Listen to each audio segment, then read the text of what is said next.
Hey everyone, welcome to this Unreal Engine tutorial series where we're going to build a full system for creating your own homes from scratch. By the end of this course, you'll have the tools to design buildings with customizable parts, whether it's walls, doors, windows, or more.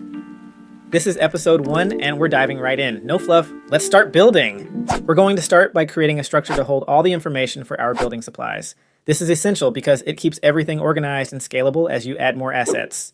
First, we'll create a structure for our building items. Right-click, go to Blueprints, and select Structure, then name it buildinfo_s. Now let's break down the fields we need. Name, this will be the name of the item. Set the type to text. Description, a brief description of the item, also set to text. Image texture. This will give us a preview of the item. Set this to texture 2D. Price. If you want to include pricing, add this as an integer. Feel free to skip this if your project doesn't need prices.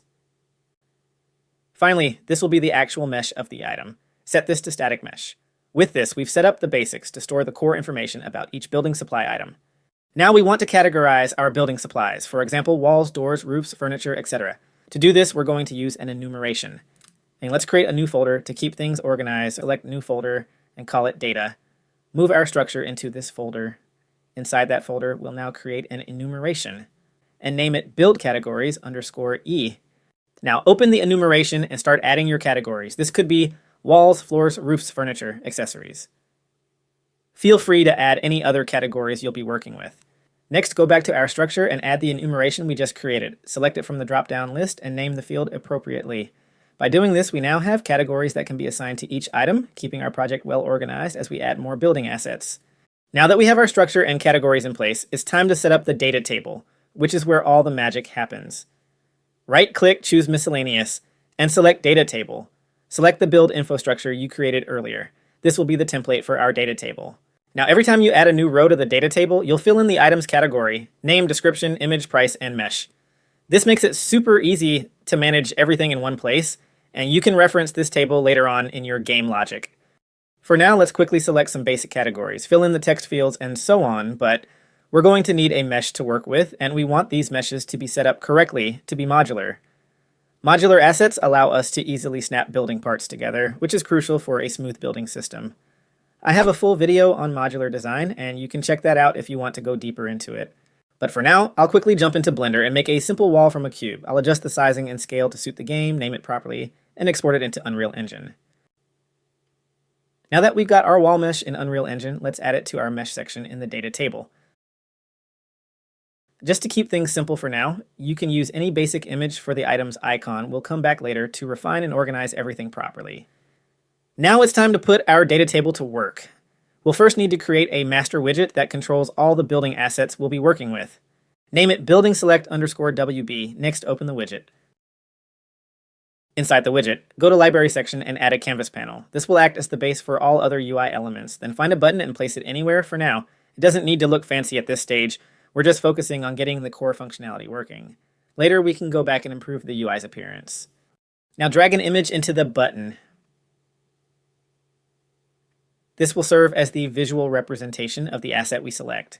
Adjust the size if necessary and make sure to give both the button and image meaningful names so they're easy to reference later. With the button selected, scroll down to the Events section and select the onClicked event. This will allow us to trigger functionality when the player clicks the button. Now, to keep things clean and organized, we'll only need one variable for this widget. Go to Variables, press the plus button, and create a new variable of type data table row handle. Name it data table. This variable will store the row of the data table that corresponds to the selected building part. Once in the graph, pull out a node and select break data table row handle. Ensure you compile the widget and enable instance editable and expose on spawn so we can access it through other widgets and actors later. Then set the default value of the data table to the building data table we created earlier. This will save you time later.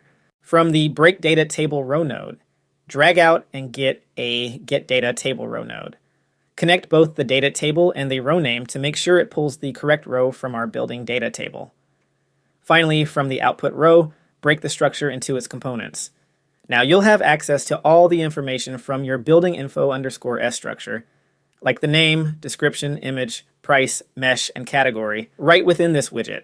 To pass this information into something tangible in the game, we need to create a blueprint actor that will handle the placement of our building meshes. Let's create a new folder for storing all our actors. Inside it, right-click, go to Blueprint Class, select actor and name it placement BP. Inside placement BP, the first step is to add a static mesh component and name it mesh. We don't need to assign any mesh here for now since the data table will take care of that, but you can add one temporarily for reference. Now let's switch over to the event graph to set up our blueprint. Go to Event Begin Play. Drag out and create a set static mesh node with mesh as the target. From the new mesh input, promote it to a variable and name it building mesh. This will allow our widget to communicate with the actor. Make sure that instance editable and expose on spawn are checked so that the widget can pass in the correct mesh when it spawns the actor. Now let's go back to our build select widget. In the graph, drag out and create a spawn actor from class node. Select the placement BBE actor and you'll notice the building mesh variable here. Drag out from your structure and plug it into the mesh input on the spawn actor node. For now, that's all you need to get the mesh spawning. Next, we need to make the placement actor appear under the mouse cursor and follow it as we move. In placement BP, let's create a new function and call it mouse position. First, get a player controller node, then drag out and get a convert mouse location to world space node. This will help us track the mouse position in 3D space. Add a line trace by channel node. Enable persistent on the debug section so when we test it, we can make sure it works. And connect the output world location from convert mouse node to the start input of the line trace. From the world location, drag out and add an at node, then connect that to the end input of the line trace.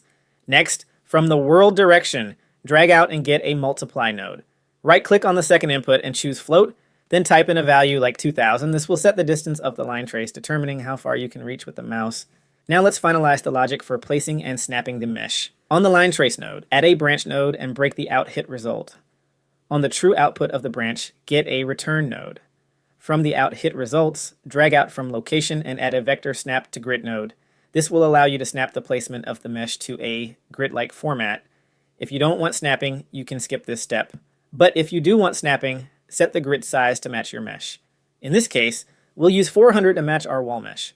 Drag the vector grid return value into the return node, completing the snapping logic. Finally, head back to the event graph. Add an event tick node and connect it to your new mouse position function. This will ensure the actor follows the mouse cursor. Where you previously set the mesh in the set static mesh section, drag out and get a set world transform node. This will allow us to update the placement of the mesh dynamically. Now let's finish setting up the mesh placement. Drag out from the return value in the mouse position node and promote it to a variable.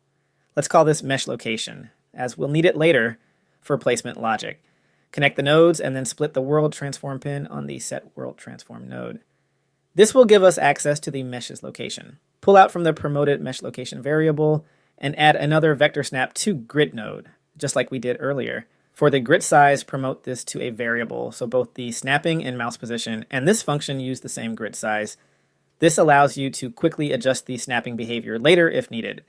Now that we have our basic placement logic, let's add the building button to our game viewport for testing purposes. We'll eventually build out the main widget for your building system, but we'll keep this simple for now. For testing, grab any widget that's already placed in your game. If you're starting a fresh project, you can create a simple widget. Open up your existing widget, go to the library, and search for the Building Select widget. Drag it onto the screen and make sure you set up the data table and row here. Next, head over to your third-person character blueprint. In the event graph, go to Event Begin Play and get Player Controller. From the Player Controller, drag out a Set Input Mode Game and UI node. This allows the player to interact with the widget and the game at the same time. Drag out again from the Player Controller and add a Set Show Mouse Cursor node. Enable the mouse cursor so you can use it for testing. Now jump into your game and test it out. You should see the Building Select widget, and when clicked, you will be able to use it to spawn in building parts with snapping. It works perfectly. We've got the core feature set up. In the next episode, we'll show you how to place the build into the world, and take things even further by creating a better UI for selecting and placing assets, adding features like changing materials during placement, implementing build restrictions, rotating objects, adjusting grid size, and removing builds. So stay tuned for episode 2. If you enjoyed this, leave a comment down below, and if you haven't already, subscribe and hit the bell notification to know when the next episode is live. Thanks for watching, and I'll see you in the next one.